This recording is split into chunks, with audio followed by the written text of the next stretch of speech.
So in the same, kind of in line with the same topic, now Carl's going to come up and talk to you about securing your NFTs. You can take that one or both work. Hello, hello. That was a perfect segue because I was a bit worried. We're in the brand track and this is a real security talk. So I hope you enjoy it. My name is Carl Anderson. I work at Ledger, it's a security company, and our mission is to secure Web3. And we're going to specifically talk about how not to get wrecked in NFT land. Well, we're at NFT.London, so I think you all know the value and the power of blockchain and NFTs, but it's big change, it's blockchain-based, and with that, it's immutable. It allows us to actually store value, and which means that when we're sending an NFT, it's immutable, it's done, we no longer possess it anymore. So that's huge power, and as Peter Parker's grandfather always says, with big power comes big responsibilities.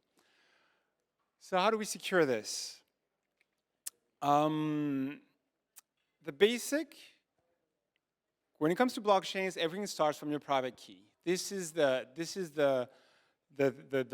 thing that ties you to your assets. So you probably all know the saying, not your keys, not your coins.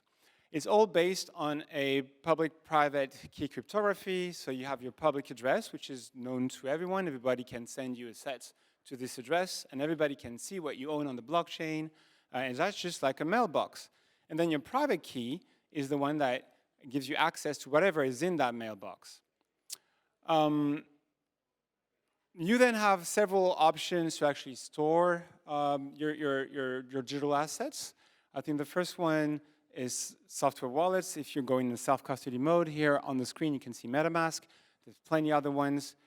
And your private key is literally stored within the application that you're using on a Web 2 device.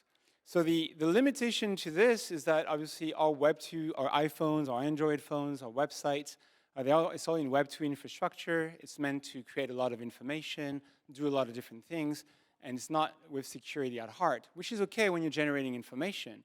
But when you're managing value, and if losing or if someone gets access to that key, they get access to your entire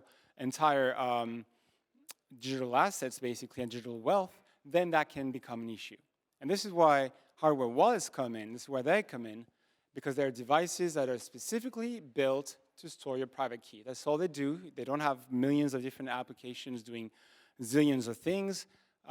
It's really a signing tool, providing your key, and your key is off the internet and never leaves the device. Our hardware wallet is it's not a USB key, it's much more than that, and I think the key thing at the heart of it is really that secure element that you're seeing on the diagram here.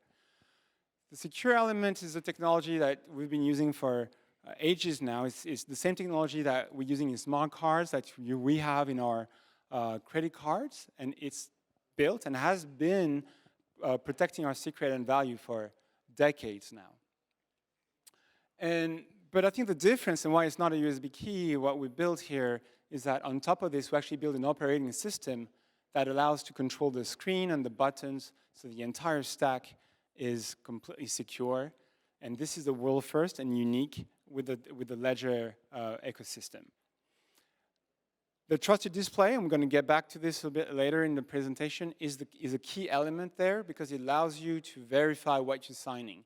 So you can be on a website or an application saying that you're doing a specific action. It can actually show you on the device, like, is it really what you want to do? Do you really want to send this set to this address? Because once it's done, it's immutable, you won't retrieve it. So it's a key element to our security. What you see is what you sign. And this wallet does not just work with our software wallet, which is called Ledger Live. It's also an open platform that anybody can build upon, such as MetaMask, Coinbase Wallet, but Solflare, Phantom, all types of wallet can actually connect and build on top of our technology that we're building. So I think this is really the basic, is really about private keys and their importance, and they need to be stored safely. Now, NFT land, here we come. Because there's a lot of stuff that is more, I mean, it's true for most of blockchain-based services, but it's even more true in the NFT world. I think the first threat that we need to protect ourselves from is viruses and hackers. We've all heard about Pegasus or Stuxnet and all those mass viruses that we may be confronted to in our browsers, laptops, or phones. And because with software wallets, your private keys is actually stored on the device, that is a huge threat and a huge risk. And then the second type of attacks that puts us at risk is targeted hacking. So unlike viruses and malware and spyware, which is mass tools and mass threats, targeted hacking is the same technology basically, but really specifically targeted at your infrastructure or your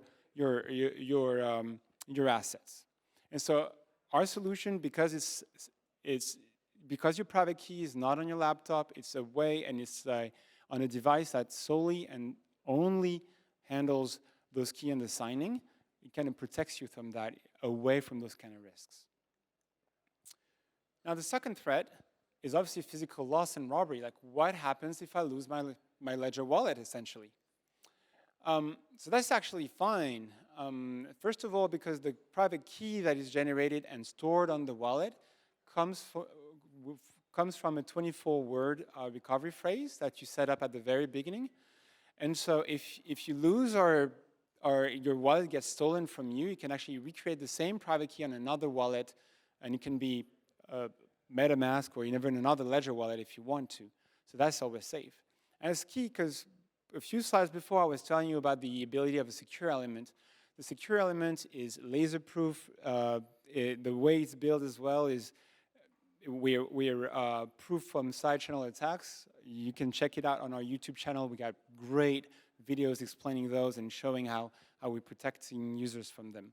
So your secret is safely inside that secure element, and if after 3 attempts with the wrong PIN code, we're just going to wipe out and erase that private key so that no one else can actually start to brute force or try to extract it somehow, the secrets from that secure element.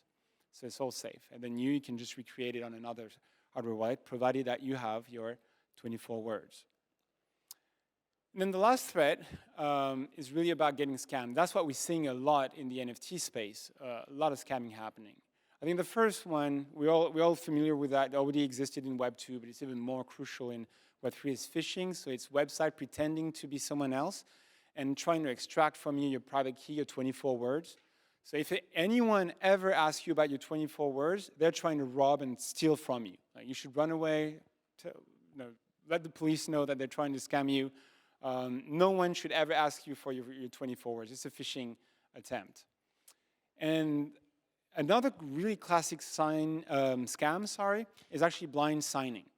So what we mean by blind signing is a lot of time when you interact with a smart contract or you need to allow some permissions on a website, they're going to ask you to sign a message to actually prove that you really are the owner of that public key using your private key. And so if you don't know what you're signing, a website could say, yeah, it's safe, sign this, and you'll get a Bored Ape, for instance, when in fact you're actually giving them access to transfer all your assets for them to drain your wallet. So what you see is what you sign, and I was talking about a little earlier about the importance of the trusted display. So this is what we call clear signing. It is that through the Ledger Live platform, we're trying to extract and put readable words on the screen all the time for you to know with as much information as possible as to what it is that I am signing, so that on my device I can compare the information and I can either approve or reject the transaction. Ledger Connect is a browser extension that we're going to be releasing very soon, so that in the browser, on the website, without having to switch applications, you're going to have this clear signing. And in there, there's a new feature which we're calling predicted impact, where we're going to simulate the transaction that you're going to run. So it's basically just running it and running the smart contract in a sandbox to actually show you what is going to be the impact. So normally, if everything goes well, you give a certain amount of cryptocurrency, and then you're going to retrieve one NFT out of it. But if it's not the case, you'll see it, so you'll be able to reject the transaction before anything happens. So that keeps you safe. So to sum up, and this is my last slide, never give your 24 words to anyone. If anyone asks you for the 24 words, they are trying to scam you. So store it somewhere safe. Segregate your assets. So we didn't talk about it so much, but I think it's really the idea. Don't keep your keys on your phone when you're doing all your different browsing and different activities. You also, if you can have several addresses and maybe use one way to store all your assets and another one where you can actually keep just the crypto that you need to interact with the smart contract to be able to make it to that specific drop that you want to do is the one.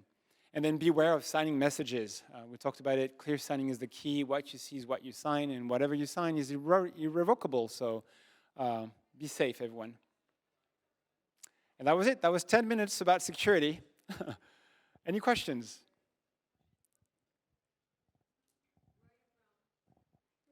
Paris, France. All right. Thank you very much. Thanks, I think I got to leave the stage, and I hope you enjoyed the show.